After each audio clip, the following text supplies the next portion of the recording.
Hello, my dear children. Very good morning. You're most welcome in class 11th accountancy.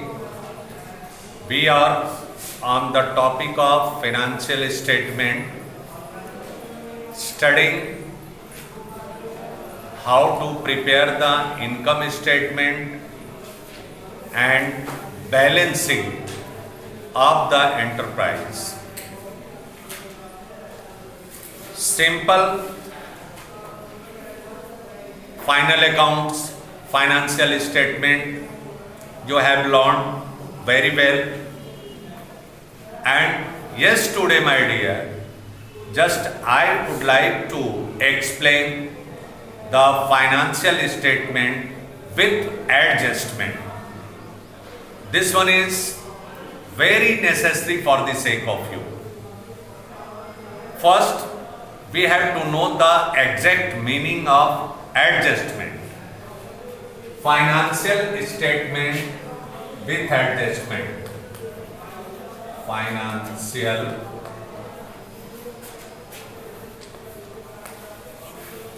statement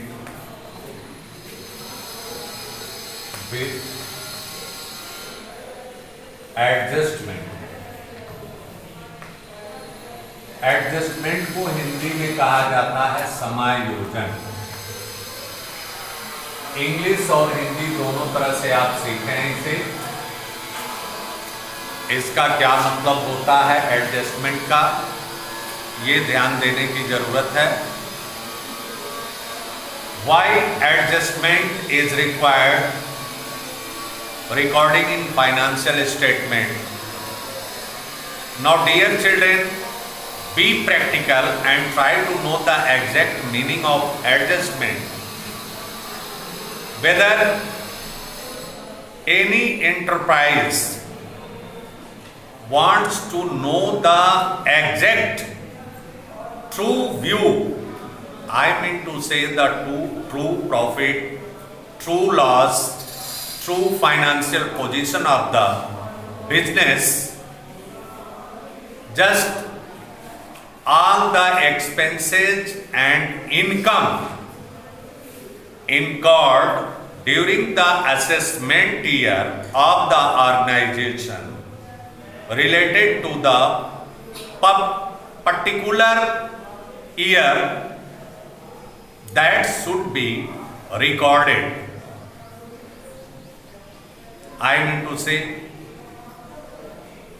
किसी भी organisation का true और fair view जानने के लिए बेटा ये जरूरी होता है कि उस साल से संबंधित जितने हमारे खर्च हैं, जितना हमारा आय है, वो हमारे फाइनेंशियल स्टेटमेंट में रिकॉर्ड किया जाए। फाइनेंशियल स्टेटमेंट उस तरह से बनाया जाए, तभी हमें पता लगेगा कि हमारा सही सत्य, सही लाभ क्या है, सही हानि क्या है। अब क्या हो सकता है, उदाहरण के तौर पर आप देख सकते हैं क्लोजिंग स्टॉक, जो साल के अंत में उसकी गणना होती है। उसके बाद कुछ खर्चे ऐसे होते हैं जो सेवाएं ले ली जाती हैं और उनका भुगतान नेक्स्ट ईयर में होता है। कुछ लोगों को एडवांस दे दिया जाता है और कुछ खर्चे एडवांस दे दिए जाते हैं। कुछ इनकम में भी वही होता है, कुछ पहले रिसीव कर लिया जाता है, सेवा बाद में दी जाती है, और कुछ पहले रिसीव कर लिया जाता है, कुछ दे दिया जाता है, तो हमारी लायबिलिटी हो जाती है। उसकी सेवा बाद में दी जाती है। कुछ पहले हम क्या करते हैं, सेवा दे देते हैं लेकिन से अभी उसे प्राप्त नहीं किए होते हैं। तो ऐसे एडजस्टमेंट होते हैं, कुछ छूटे हुए। इसका मुख्य उद्देश्य क्या है एडजस्टमेंट करने का, कि हमारे एंटरप्राइज का, हमारे बिजनेस ऑर्गेनाइजेशन का जो एग्जैक्ट फाइनेंशियल परफॉर्मेंस है और फाइनेंशियल पोजीशन है, वो सही एकदम एग्जैक्ट मिले। यही इसका ऑब्जेक्टिव होता है एडजस्टमेंट का। तो बहुत सारे एडजस्टमेंट हैं। चलिए सबसे पहले one of the mode, I would like to tell you the closing stock. हम साथ साथ आपको जर्नल एंट्री भी बताते चलेंगे। क्लोजिंग स्टॉक, क्लोजिंग स्टॉक को हिंदी में बोला जाता है अंतिम रहतिया। Means the goods are remain unsold at the end of the assessment year, that is called closing stock. Closing stock का मतलब यदि 31 मार्च को आपका साल समाप्त होता है तो जो माल बेचने से रह गया, जो सामान हमारा बेचने से रह गया, उसे ही हम क्लोजिंग स्टॉक कहते हैं। अकाउंटिंग ट्रीटमेंट क्या होता है, इसकी जर्नल एंट्री क्या होती है? चूंकि क्लोजिंग स्टॉक है, एसेट्स है हमारा, इसको अगले साल हम कैश में कन्वर्ट करेंगे तो एसेट्स हमेशा डेबिट होता है। तो आप लिखेंगे इसकी जर्नल एंट्री जो होती है closing stock account debit, closing stock account debit to trading account, trading account, ये जर्नल एंट्री होती है। और इसे फाइनेंशियल स्टेटमेंट में ट्रेडिंग अकाउंट के क्रेडिट कॉलम में दिखाते हैं। क्योंकि ट्रेडिंग अकाउंट क्रेडिट है तो जब ट्रेडिंग अकाउंट आप बनाएंगे तो इसे क्रेडिट कॉलम में दिखाएंगे। ये होता है हमारा क्लोजिंग स्टॉक। मान लीजिए 5,000 10,000 का सामान यदि बेचने से रह गया तो क्लोजिंग स्टॉक को हम ट्रेडिंग अकाउंट के क्रेडिट में, जैसा कि आप फाइनेंशियल स्टेटमेंट में दिखाते चले आए। दूसरा होता है outstanding expenses, outstanding expenses. Outstanding expenses का मतलब क्या होता है ये जाने। सच expenses incurred during the financial year but not paid, ऐसे खर्चे जो उस फाइनेंशियल ईयर के खर्च हैं लेकिन से उनका भुगतान नहीं किया गया। फर्ज कीजिए 2020 का 31 मार्च 2020 में हमारी मजदूरी 10,000 रुपए की है, हमारी मजदूरी 10,000 रुपए की है और ये इंफॉर्मेशन मिल रहा है कि अभी इस साल की 2,000 रुपए मजदूरी देना बाकी। तो इसका मतलब हमारा उस साल की मजदूरी कितना हो गई, 12,000 रुपए हुई। तो यही एडजस्टमेंट होता है, इसे अदत्त खर्च हिंदी में बोला जाता है। खर्च हमने कर दिया है लेकिन सब भी उसका पेमेंट नहीं दिया है, इसलिए हम क्या करते हैं, ये हमारा आउटस्टैंडिंग एक्सपेंसेस होता है। इसे कहा जाता है ऐसे खर्च जो उस साल के हों लेकिन से उनका भुगतान न किया गया। सच expenses incurred during the assessment year but not paid yet. That's why the accounting treatment, suppose that अब आउटस्टैंडिंग एक्सपेंसेस का जर्नल एंट्री कैसे बनाएंगे, जो भी है आप concerned expenses debit, concerned expenses debit to outstanding expenses, outstanding expenses. मतलब ये कंसर्न्ड एक्सपेंसेस का अर्थ ये हुआ संबंधित खर्च। फर्ज कीजिए यदि मजदूरी है तो यहां पर मजदूरी रहता कंसर्न में, और मजदूरी 2,000 रुपए बाकी है, तो आप क्या यहां पर ये एक्सपेंसेस कर देंगे वेजेज, जिसका नाम रहेगा उसी को wages account debit to outstanding wages, wages account debit to outstanding wages. मजदूरी मान लीजिए 10,000 आउटस्टैंडिंग है, 2,000 है, जो भी अमाउंट। अब इसे क्या अकाउंटिंग ट्रीटमेंट फाइनेंशियल स्टेटमेंट में क्या करते हैं, जो संबंधित खर्च होता है, जो संबंधित खर्च होता है, फर्ज कीजिए मान लीजिए वेजेस है, तो वेजेस को क्या करेंगे आप ट्रेडिंग अकाउंट बना रहे हैं, तो ट्रेडिंग अकाउंट में यदि वेजेस दिया है टू वेजेस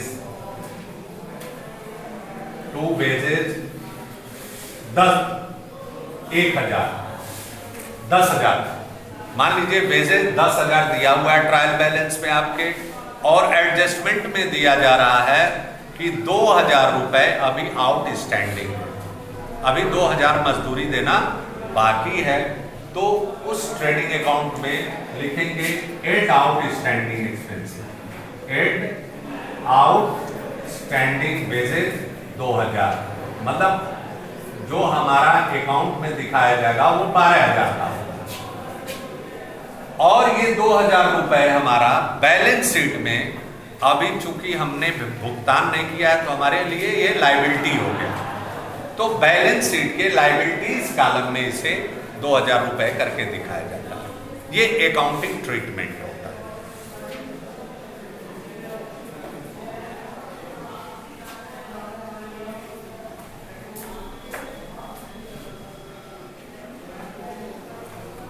अब इस तरह से हम अकाउंटिंग ट्रीटमेंट करते हैं।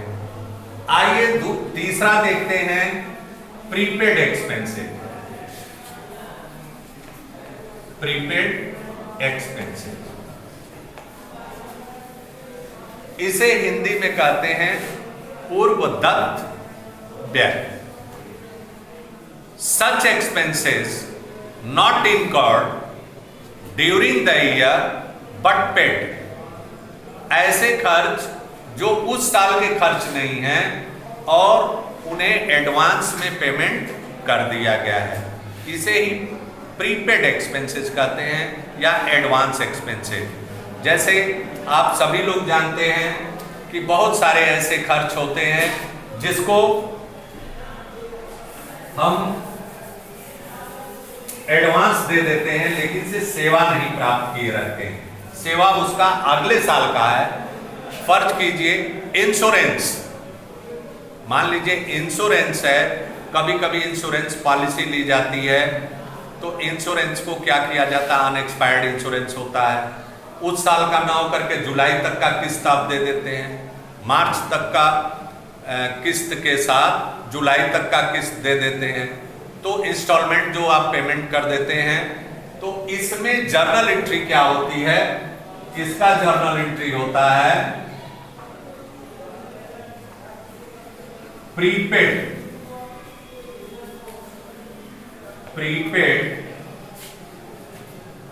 Expenses account debit to concerned expenses, to concerned expenses.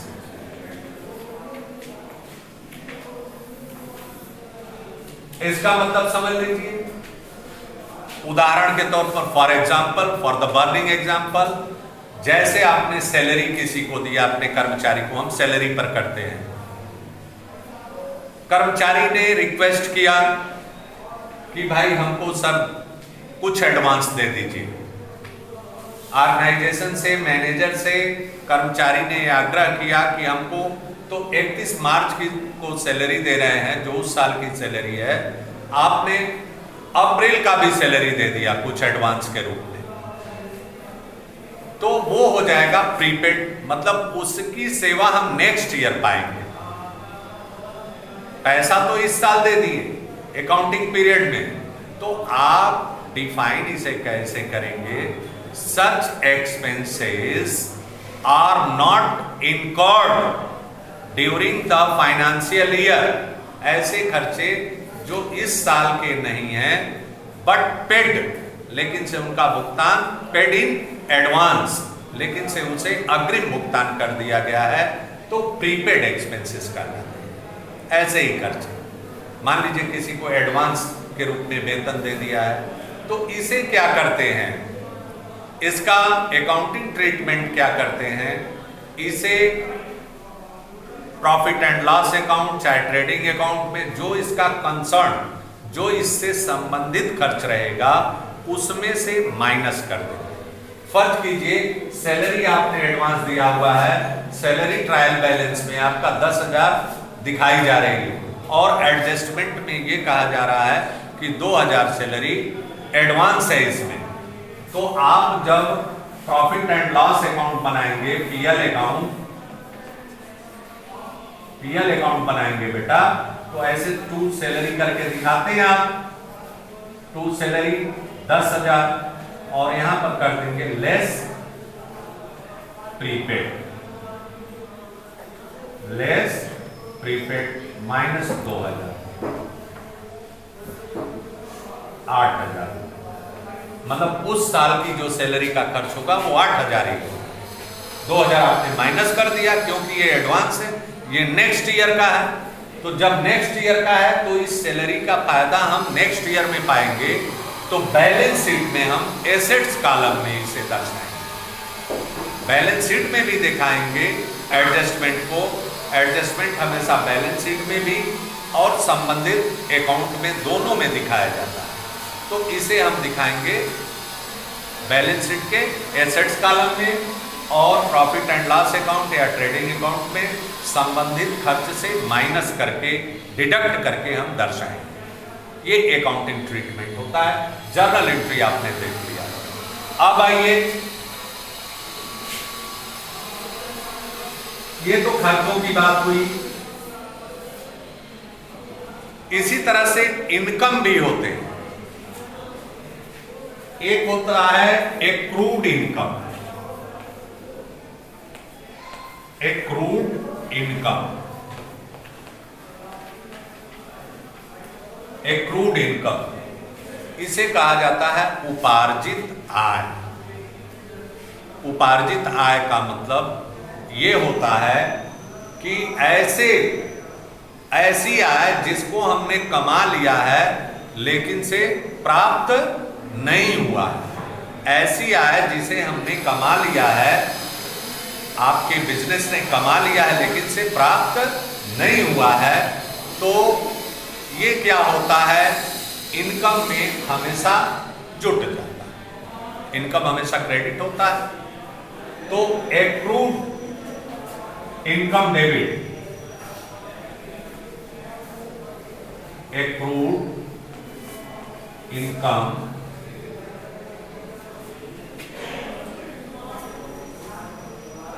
Debit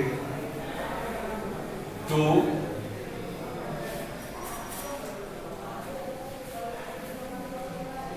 sorry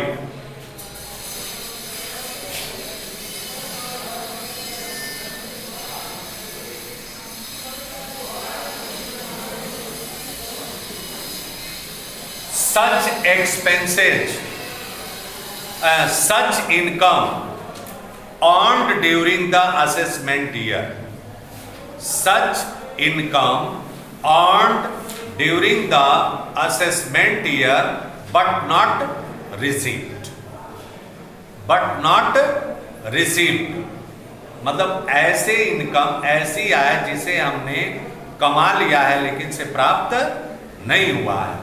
तो प्राप्त नहीं हुआ है तो इसे क्या करते हैं, हम संबंधित इनकम में जोड़ देते हैं।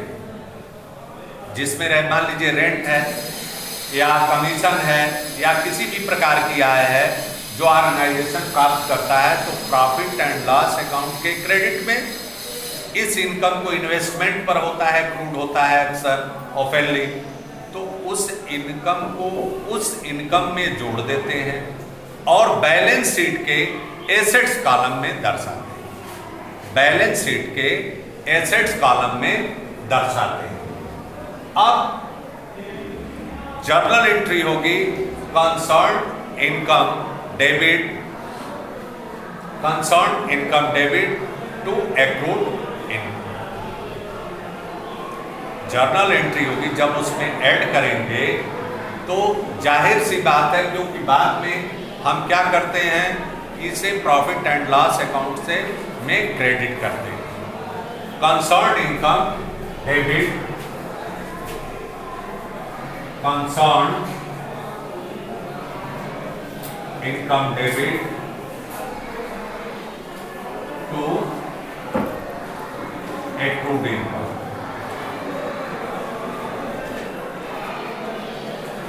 और फिर दूसरी एंट्री हो जाएगी accrued income debit to profit and loss account. Profit and loss account या ट्रेडिंग अकाउंट जिसमें वो जुड़ा है। इस तरह से बेटा एडजस्टमेंट करते हैं। आज के लिए इतना ही, आगे हम फिर जारी रखेंगे नेक्स्ट वीडियो में। Thank you very much.